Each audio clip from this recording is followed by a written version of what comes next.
Hello guys. तो आज हम लोग टॉपिक लेके आए हैं गुरुत्व बल और फिर गुरुत्वाकर्षण बल। आज हम लोग इस टॉपिक के बारे में समझेंगे कि गुरुत्व बल और गुरुत्वाकर्षण बल होता क्या है। जो इसका माइनर सा इसमें जो होता है वो एकदम माइनर सा डिफरेंस होता है। इस माइनर डिफरेंस को भी हम लोग समझेंगे। तो चलिए हम लोग बिना टाइम वेस्ट किए इसको स्टार्ट करते हैं। जो हमारा गुरुत्व बल होता है ये दो वस्तुओं के बीच में काम करता है। कितने दो वस्तुओं के बीच में काम करता है। जो हमारा फर्स्ट ऑब्जेक्ट होता है, जो हमारा फर्स्ट वस्तु होता है वो क्या हमारा होता है, अर्थ हो जाएगा। क्या हो जाएगा, अर्थ, या फिर कोई और ग्रह हो जाएगा, यानी कि अर्थ हो जाएगा, या फिर कोई अदर प्लैनेट भी हो सकता है। अदर क्या, अदर प्लैनेट भी हो सकता है। फिर उसके बाद से जो हमारा जो दूसरा होगा, जो हमारा दूसरा ऑब्जेक्ट होगा वो क्या हो जाएगा, या फिर हम हो जाएंगे, या फिर मेन भी हो सकता है। और फिर यानी कि मेन मतलब आदमी। आदमी क्या, अगर हम लोग खड़े हैं पृथ्वी पे तो किसके कारण खड़े हैं, ग्रेविटी के कारण खड़े हैं, गुरुत्वाकर्षण के कारण नहीं, गुरुत्व के कारण हम लोग पृथ्वी पे खड़े हैं। जैसे कि आप लोगों ने देखा होगा कि न्यूटन न्यूटन में क्या आप लोगों ने देखा था कि न्यूटन ने क्या किया था कि सेव को गिरते हुए देखा था। तो क्या उस टाइम पे क्या हो रहा था, गुरुत्वाकर्षण बल नहीं था, वहां पे गुरुत्व बल के कारण सेव नीचे गिर रहा था। जैसे कि एक एग्जांपल और दे, जैसे कि हम लोग इस पेन को ऊपर से नीचे फेंके तो ये कौन सा बल है, ग्रेविटेशनल फोर्स नहीं है, ग्रेविटी है।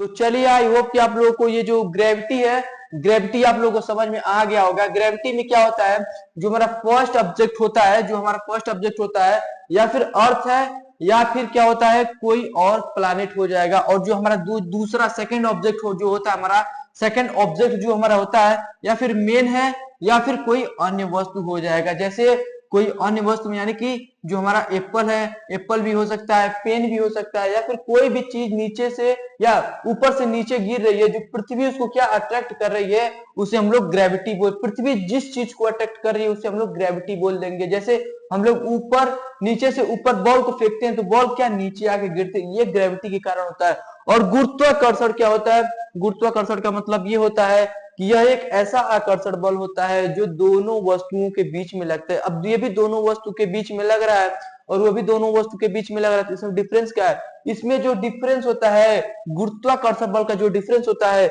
इसमें दोनों क्या होते हैं, जो हमारा दोनों हो जाएगा, इसमें दोनों प्लैनेट के बीच में लगता है। दोनों क्या, दोनों प्लैनेट के बीच में लगता है। यानी कि क्या, यहाँ पे आप लोग देख सकते हैं, यहाँ पे क्या हो जाएगा, जो हमारा क्या, जो हमारा अर्थ है, अर्थ के ऑर्बिट में कौन चक्कर लगाता है, और अर्थ के ऑर्बिट में मून चक्कर लगाता है। कौन सा चक्कर लगाता है, अर्थ के ऑर्बिट में मून चक्कर लगाता है।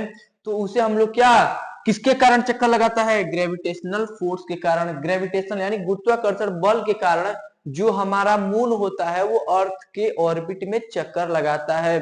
फिर उसके बाद से जो हमारा सेकंड एग्जांपल हो जाएगा, सेकंड एग्जांपल क्या हो जाएगा हमारा, जैसे कि जो हमारा सन है, सन क्या है, सन क्या है, जो ग्रह होते हैं हमारे, जो 8 ग्रह हैं, ग्रह के बीच में क्या होता है, सन ग्रहों के ऑर्बिट में होता है। और क्या करते हैं, जो हमारे ग्रह है वो क्या करते हैं, सन का चक्कर लगाते हैं, सन का क्या करते हैं, सन के अराउंड रोटेट करते हैं। तो इसे भी किसके कारण रोटेट करते हैं, जो हमारा सन होता है, जो हमारा सन होता है किसमें होता है, यहाँ पे जो हमारा सन हो जाएगा बीच में हो जाता है, और इसके चारों तरफ क्या होते हैं, हमारे ग्रह होते हैं। और चारों तरफ ग्रह होते हैं, ये क्या होते हैं, अट्रैक्शन के कारण, यानी कि अट्रैक्शन के कारण ये टिके होते हैं। कौन सा अट्रैक्शन इन पे लगता है, इन पे ग्रेविटेशनल फोर्स यूज होता है। तो आई होप कि आप लोगों को समझ में आ गया। यानी कि एक और एग्जांपल ले लें कि जब दो बॉल को ऊपर हवा में फेंकते हैं तो जब दोनों बल पे क्या एक फोर्स काम करता है, जब दोनों बल पे एक फोर्स यानी ग्रेविटेशनल फोर्स दोनों पे काम करता है। ये दिखता क्यों नहीं है,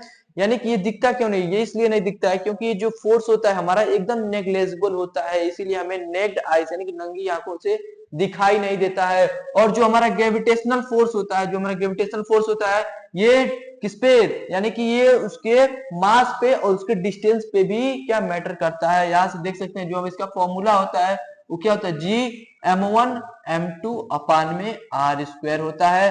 और उसके बाद से ये ग्रेविटी की बात करें तो ग्रेविटी में क्या होता है, F equal to m into g क्या होता है, acceleration due to gravity. Earth पे क्या होता है, ये क्या होता है, एक्सीलरेशन, एक्सीलरेशन क्या होता है, एक्सीलरेशन, फिर ड्यू टू ग्रेविटी होता है, एक्सीलरेशन ड्यू टू ग्रेविटी, इसकी वैल्यू अर्थ पे कितने होता है, अर्थ की बात करें तो अर्थ पे 9.8 मीटर पर सेकेंड स्क्वायर होता है, अर्थ पे होता है।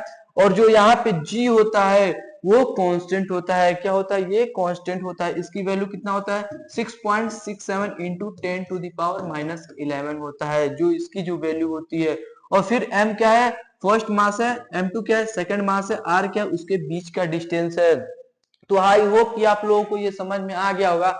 अगर आप लोग हमारे इस वीडियो को इंस्टाग्राम पे देख रहे हैं तो इसको फॉलो कर लीजिएगा और अपने फ्रेंड तक शेयर कर दीजिएगा। अगर आप लोग इससे भी अधिक जानते हैं तो कमेंट बॉक्स में बताइएगा कि इसके इन दोनों के डिफरेंस के बारे में। अगर आप लोग इस वीडियो को हमारे यूट्यूब पे देख रहे हैं तो हमारे चैनल को सब्सक्राइब कर लीजिएगा। तो चलिए तब मिलते हैं नेक्स्ट वीडियो में। तो जय हिंद, जय भारत।